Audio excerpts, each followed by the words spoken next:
We have met and reviewed the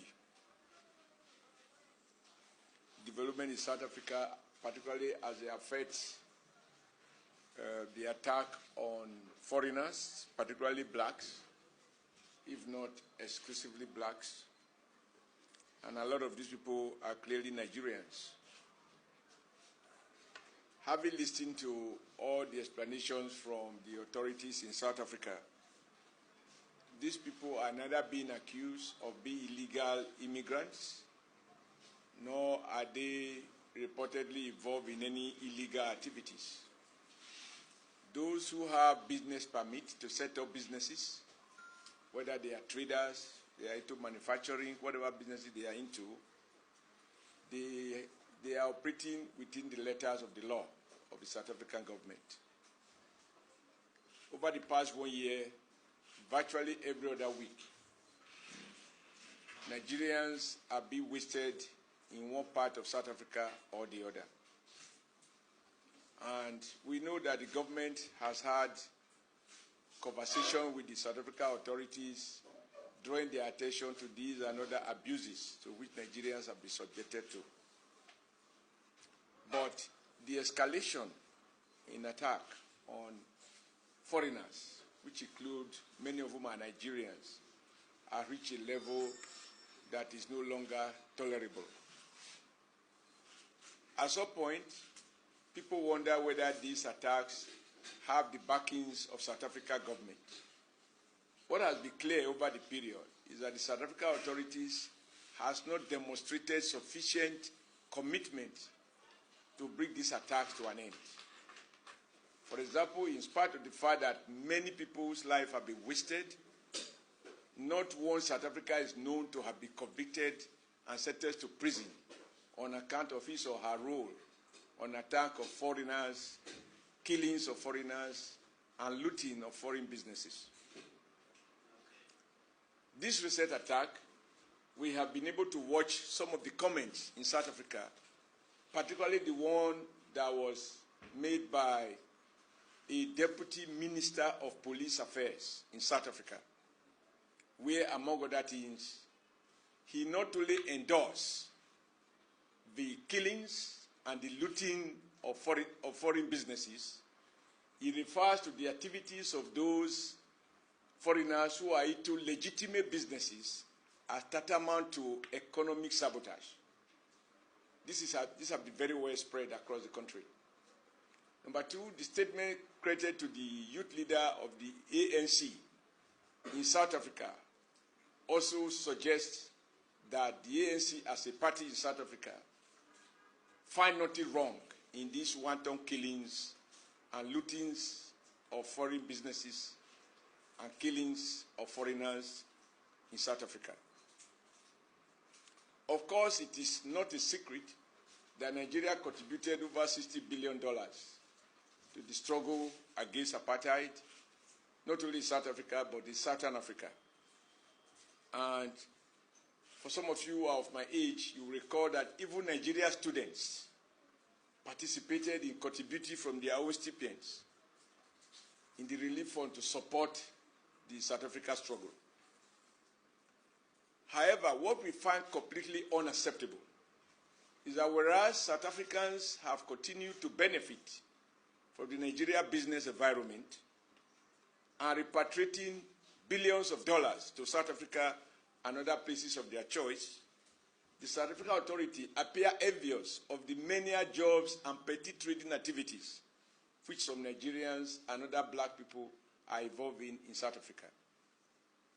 The statement by the Deputy Minister of Police to the effect that foreigner dominations of trading and other economic activities in a particular city in South Africa tantamount to economic sabotage, for me, settles it all.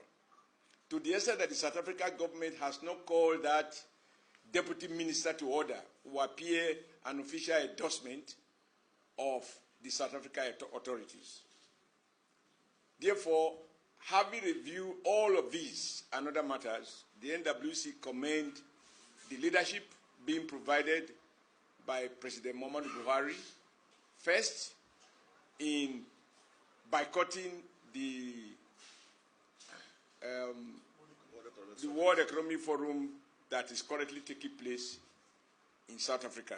I think that was a decision well taken, and I'm happy that some other African countries have taken the same position.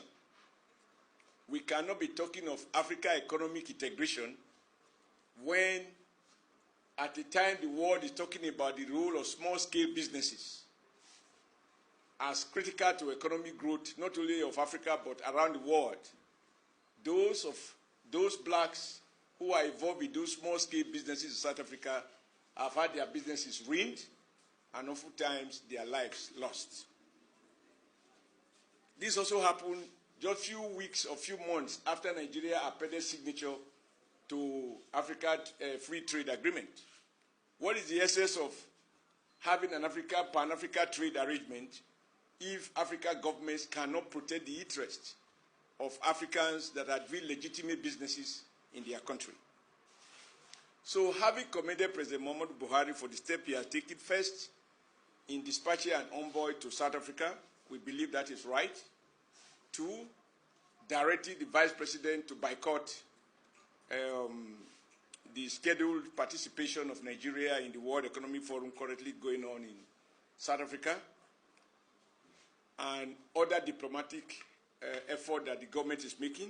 We think that we need to make more direct, bold statements to leave South Africa in no doubt that they stand to lose if Nigeria must protect our own national interests exactly the same way as the South Africans are seeking to protect their own national interests by preserving economic opportunities only for South Africans. I think we've come to an era in which Nigeria can no longer talk of Africa as the centerpiece of our foreign policy. It must be Nigeria first, Nigeria second, Nigeria third, and thereafter any other thing that is consistent with the Nigerian national interest. We should no longer sacrifice our own national interests just because we want to be the big brother of a people that does not recognize the role and the enormous and huge sacrifices that our country has made over the years, to protect and defend the interests of the African continent. As we speak, while South African government is envious of the small businesses which Nigerians are involved in South Africa, South African companies are making billions of dollars from the Nigerian economy year in, year out, and repatriating same out of Nigeria.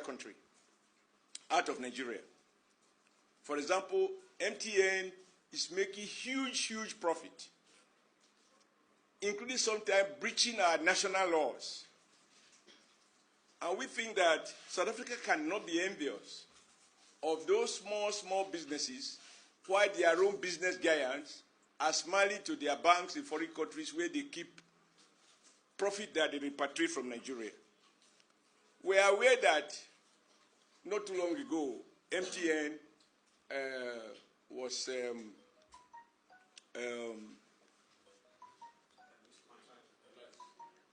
pardon? No, was penalized. That is a different thing. Was listed in the Nigerian stock market. And as a result, some Nigerians have bought shares in MTN.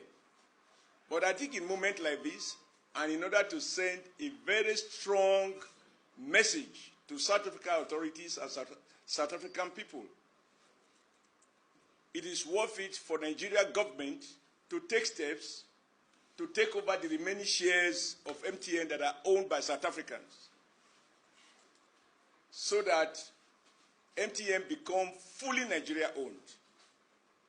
Why government and other authorities can be looking at how best to protect, to deal with these issues, I think right away Nigerians in our individual capacities, this is the moment to show our commitment to our citizens and show sympathy to those who have lost their loved ones by boycotting South African goods and South African businesses, beginning with Nigerians refusing from today to use MTN services. Happily, we have indigenous network like Glo. We have another network, Airtel. and I believe Nine Mobile or whatever. But if Nigerians decide, at least for the next 30 days, as a first step, to stop using MTN, they will have sent a clear message and pay befitting tribute to the lives of those that have been wasted in a very crude and barbaric manner by the South African authorities. This would be more elegant rather than our people going to the street and, throw stones against fellow Nigerians in their frustration.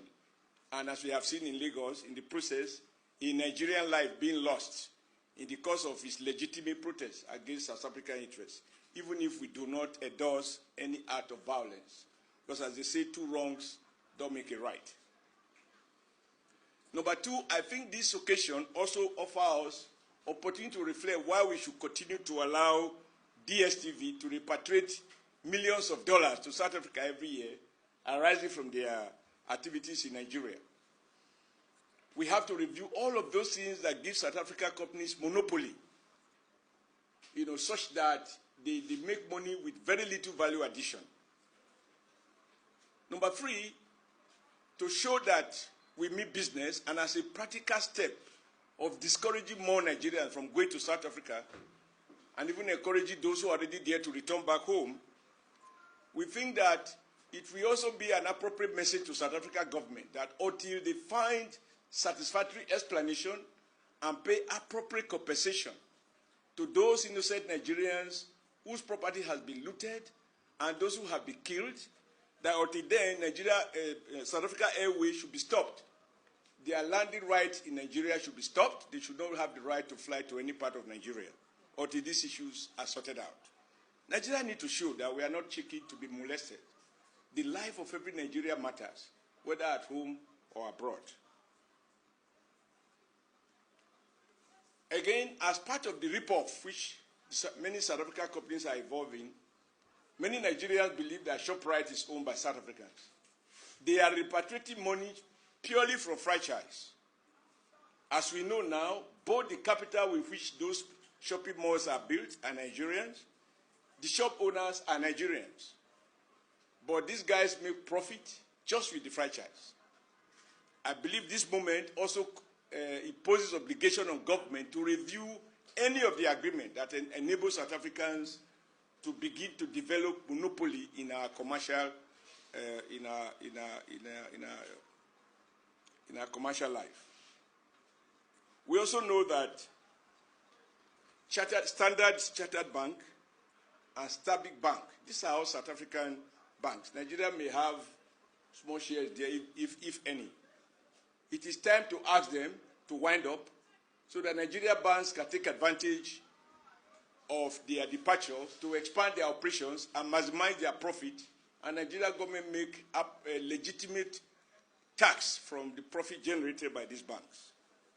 I believe that taking these and other measures, which the government should be able to do without wasting much time, that we will have enough to save for Nigeria by transferring these businesses